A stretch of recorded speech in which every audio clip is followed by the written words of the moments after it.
Alasan, Ipana dan Eja terus diinterogasi oleh ayah dan ibu tentang sejauh mana hubungan mereka. Orang tua Eja tidak memandang siapa dan apa jabatan Ipana karena gadis itu datang berstatus sebagai kekasih anaknya. Ipana cukup pandai membawa diri dengan santai, ia bisa mengobrol banyak hal bersama dengan calon mertuanya ini. Benar kata bunda, kalau mau akrab dengan mertua, fokus kepada mereka dan memberikan feedback agar ngobrolnya semakin seru. Meninggalkan sifat dingin dan kaku di rumah tidak buruk juga sih. Batin Ipana cukup senang dengan pertemuan pertama mereka. "Nana bisa masak, Nak?" tanya ibu. "Kalau hanya masakan rumah Nana bisa, Bu. Yang sederhana saja," ucap Ipana tersenyum. "Bagus-bagus. Ibu masih tidak percaya jika kalian menjalin hubungan," ucap ibu menghela napasnya. "Nah, aku ingin bertanya," ucap Almira. "Apa alasan spesifik kamu mau menerima abang?" "Gak ada alasan spesifik sih, hanya saja kakak bisa membuatku nyaman. Tingkahnya yang konyol, ya lumayan untuk membuat mood aku bagus," ucap Ipana menatap Eja sambil tersenyum. "Sepertinya otakmu sudah dicuci sama dia," ucap Almira bergidik. "Cih, iri bilang bos," ucap Karenja mendelik. Sebentar lagi jam makan siang sudah masuk, ibu mau masak dulu ya," pamit ibu pergi ke belakang. "Biar Eja aja yang masak, Bu," ucap Karenja menawarkan diri. Ipana terkejut menatap pria tampan yang ada di sampingnya. Jika Eja pergi memasak, akan dipastikan ia tinggal bersama anggota keluarga yang lain. "Ya sudah, ibu juga nggak tahu bagaimana hidangan untuk Ipana," ucap ibu tersenyum. "Nana bisa makan apa aja, Bu, asal nggak pakai bumbu penyedap," ucap Ipana tersenyum. "Walah, sama toh. Ibu masak juga nggak pakai penyedap," ucap ibu tertawa. "Ya sudah, sana masak lagi," sambungnya menatap Eja. "Iya ibu sayang, kamu ngobrol sama ibu dulu ya," ucap Tono berlalu menuju ke dapur. Tinggallah Ipana bersama keluarga Karenja. Ia tiba-tiba saja bingung dan gugup karena tidak tahu harus memulai pembicaraan seperti apa. Nana," panggil ibu lembut. "Iya Bu," jawab Ipana tersenyum. "Boleh ibu menanyakan beberapa hal yang cukup serius?" tanya ibu. "Boleh Bu, jika Nana bisa menjawabnya kan Nana jawab," ucap Ipana. "Jujur, ibu masih belum mendapatkan benang merah dari hubungan kalian. Kenapa kamu bisa memilih Eja untuk menjadi pasanganmu? Bukankah banyak yang lebih daripada Eja?" tanya ibu. Ipana tersenyum, ia yakin siapa saja yang ia temui akan menanyakan hal yang sama, mengingat jika ia adalah a Queen of Dirgantara Kingdom. "Ibu, orang pertama yang menanyakan hal ini, memang jika dilihat banyak laki-laki yang lebih daripada kakak. Namun akan banyak orang yang menilai sesuatu dari harta. Tapi dari segi kualitas, aku melihat kakak itu laki-laki yang bekerja keras, dia penyayang, dan terlebih kakak adalah laki-laki yang begitu sopan kepada orang tuaku," ucap Ipana berbicara dengan nada yang lembut dan jelas. "Bunda selalu bilang kamu bisa melihat kualitas laki-laki dari cara ia memperlakukan ibu dan saudara perempuannya. Memang ini pertemuan pertama kita, tetapi kakak sering menceritakan bagaimana keluarganya. Dari cara penyampaian, terlihat jika kakak sangat sayang kepada keluarga. Dari sana aku bisa menilai jika kakak adalah laki-laki yang tepat untukku," sambungnya tersenyum. "Iya, dia memang pekerja keras. Jika tidak, mungkin kehidupan keluarga ibu tidak akan seperti ini." "Apa kamu tidak malu dengan status Eja yang hanya seorang peternak?" tanya ibu lagi. "Tentu tidak, Bu. Kenapa aku harus malu? Aku tidak pernah memandang seseorang dari harta, karena itu semuanya titipan," ucap Ipana tersenyum.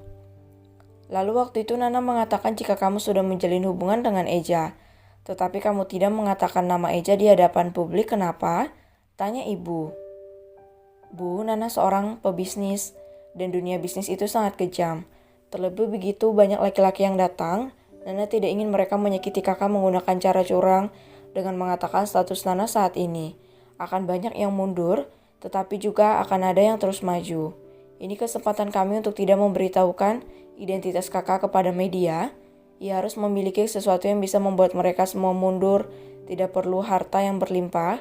Yang penting kakak memiliki kekuatan untuk melawan mereka jika terjadi sesuatu yang tidak diinginkan," terang Ipana. Ibu dan ayah terdiam mendengarkan penjelasan Ipana. Saking nyamannya mereka mengobrol sampai melupakan status Ipana yang merupakan seorang CEO perusahaan besar. Apa yang akan terjadi nanti seandainya identitas abang diketahui oleh media? Tanya Almira mengernyit. Kecurangan? Dunia bisnis memang kejam, Kak. Makanya aku sedikit membantu Kak Eja agar dia bisa lebih kuat dalam mengembangkan bisnisnya. Jika itu terjadi kami juga tidak tinggal diam. Nana dan keluarga sudah mewantinya terlebih dahulu. Karena siapa saja yang mendampingi hidup Nana kelak, pasti akan mendapat sebuah ujian yang begitu besar. Makanya jika ada kesempatan Nana akan membantu kakak untuk mengambilnya, ucap Ipana tersenyum. Ibu dan ayah semakin diam memikirkan nasib anaknya jika bersanding dengan Ipana nanti. Sepertinya aku salah bicara. Wajah ibu dan ayah langsung berubah. Tuhan, jangan sampai restu mereka terhalang karena omonganku. Batin Ipana takut.